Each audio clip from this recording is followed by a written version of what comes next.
दोस्तों, life science classes channel में आपका हार्दिक स्वागत है। मैं डॉक्टर ओम प्रकाश और आज का हमारा टॉपिक है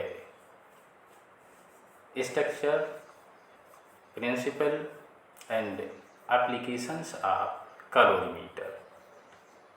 तो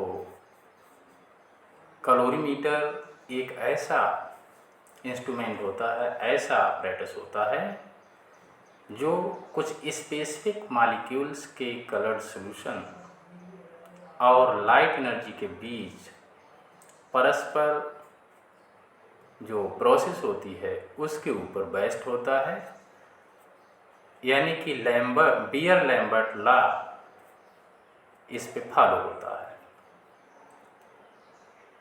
तो इसके अकॉर्डिंग यानी कि बियर लैम्बर्ट लॉ है वो क्या है, वो दो चीज़ें जो है बताता है। नंबर 1, लाइट के एब्जॉर्प्शन का संबंध एब्जॉर्प्शन करने वाले मॉलिक्यूल्स की कंसंट्रेशन पर डिपेंड करता है। तो डेफिनीशन एक बार फिर से ध्यान दीजिए। कैलोरीमीटर एक ऐसा अपरेटस है जो कुछ स्पेसिफिक मॉलिक्यूल्स के कलर्ड सॉल्यूशन और लाइट एनर्जी के बीच परस्पर प्रोसेस पर आधारित होता है। अब पहले पॉइंट में कहा गया यानी कि कलर्ड सॉल्यूशन और लाइट एनर्जी, दो चीज़ें। पहले पॉइंट में लिखा है लाइट के एब्जॉर्प्शन का संबंध, यानी कि जो लाइट हम पास कर रहे हैं कलर्ड सॉल्यूशन में उसका संबंध एब्जॉर्प्शन करने वाले मॉलिक्यूल्स यानी कि जो कलर्ड सॉल्यूशन है उसके मॉलिक्यूल्स की कंसंट्रेशन पर डिपेंड करता है। यानी कि जो कलर्ड सॉल्यूशन हैं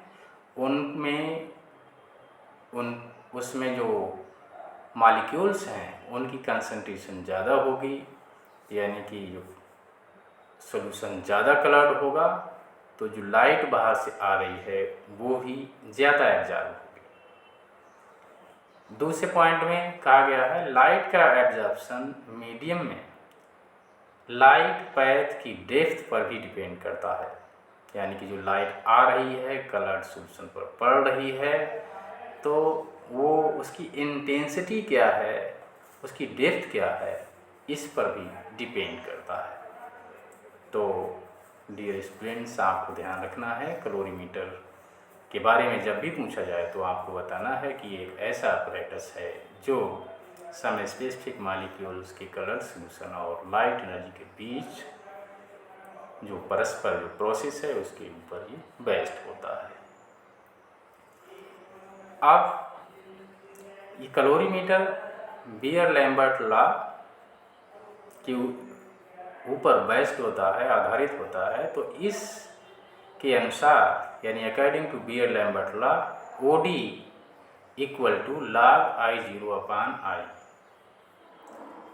जहाँ पर OD equal to optical density, यानी कि OD जो है वो ऑप्टिकल डेंसिटी होती है, I0 intensity of incident light, यानी कि जो लाइट हम मीडियम में यानी कि जो कलर्ड सॉल्यूशन है उसमें पास कर रहे हैं तो उसके आने की तीव्रता क्या है, इंटेंसिटी क्या है। जबकि I intensity of transmitted light, यानी कि जब लाइट कलर्ड सॉल्यूशन पर जाएगी तो कुछ लाइट एब्जॉर्ब हो जाएगी सॉल्यूशन के द्वारा, जबकि कुछ लाइट रेज हैं वो ट्रांसमिटेड हो जाएंगी।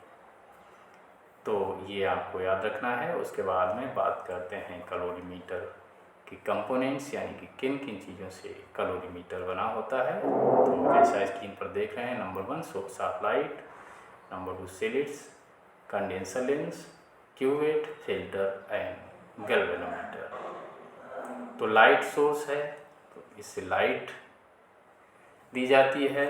स्लिट्स बीच में जो है एक छन्ने जैसा जो है बीच में लगा रहता है, ये आप जब इंस्ट्रूमेंट देखेंगे तब जानकारी होगी। एक लेंस लगा होता है कंडेंसर लेंस, ये लाइट रेज के लिए कंडेंस करता है। उसके बाद में क्यूवेट यानी कि जिसमें सैंपल भरा रहता है, फिल्टर, और उसके बाद में गैल्वेनोमीटर एक ऐसा मीटर होता है जिसकी हेल्प से हम ये पता कर लेते हैं कि इसकी जो है OD यानी ऑप्टिकल डेंसिटी कितनी है। तो ये आपका फिगर में आप जैसे देख रहे हैं कि ये सोर्स ऑफ टंगस्टन लैंप है, ये सोर्स ऑफ लाइट है, ये बीच में स्लिट है और उसके बाद में लेंस लगा हुआ है, कंडेंसर लेंस, उसके बाद क्यूबिट, फिल्टर और गैल्वेनोमीटर। तो ये हैं पार्ट्स ऑफ कैलोरीमीटर यानी कि कंपोनेंट्स ऑफ कैलोरीमीटर। अब इसके यूजेस क्या हैं, इसके एप्लीकेशंस क्या हैं, तो वो भी देख लीजिए। नंबर 1, डिफरेंट मालिक्यूल्स की ओडी ज्ञात करने में, यानी कि डिफरेंट टाइप के जो मालिक्यूल्स हैं, जो भी सोल्यूशन आप बनाएंगे उसकी जो है ऑप्टिकल डेंसिटी हम ज्ञात कर सकते हैं। नंबर 2, एब्जॉर्ब लाइट की इंटेंसिटी ज्ञात करने में, यानी कि जो लाइट हम डाल रहे हैं सोल्यूशन पर तो कितनी जो है लाइट हमारी एब्जॉर्ब हो रही है और कितनी ट्रांसमिट हो रही है, ये भी हम इसके द्वारा ज्ञात कर सकते हैं। नंबर 3, लाइट एनर्जी ज्ञात करने में, यानी कि जो लाइट सोल्यूशन पर पड़ रही है तो उसकी एनर्जी कितनी है, तो ये भी हम इसके द्वारा ज्ञात कर सकते हैं। यानी कि विशेष रूप से जो सोल्यूशन है या डिफरेंट टाइप के सैंपल्स हैं, उनकी जो मॉलिक्यूल्स हैं उनकी ऑप्टिकल डेंसिटी ज्ञात करने में, और इसके अलावा जो लाइट है उसकी इंटेंसिटी ज्ञात करने में हम कैलोरीमीटर का यूज़ करते हैं। तो डियर स्टूडेंट्स, आज के इस छोटे सेगमेंट में इतना ही। मिलते हैं नेक्स्ट वीडियो में एक नए टॉपिक के साथ। तब तक के लिए नमस्कार। Thank you so much.